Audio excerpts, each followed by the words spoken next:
we're manufacturing a replacement panel for this bottom section of the garage door, which has suffered some damage.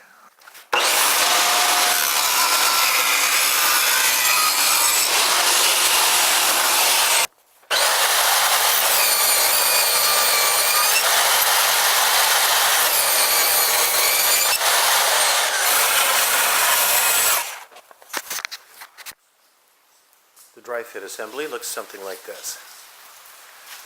And here are our routed joints fitting together. They'll get a lot tighter after the fasteners are put in.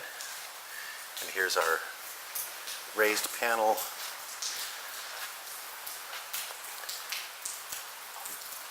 ready to fit into place. Now it's time for a quick sealer on the paint panels. So much easier to seal them before they're actually installed.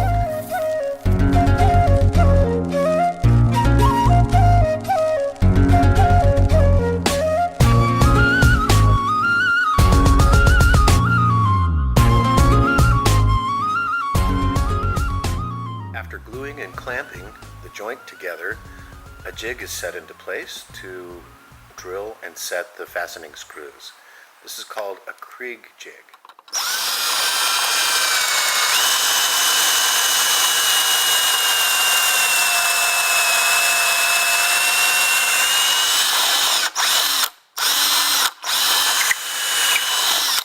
Simply drill out the plug, set the fastening screw,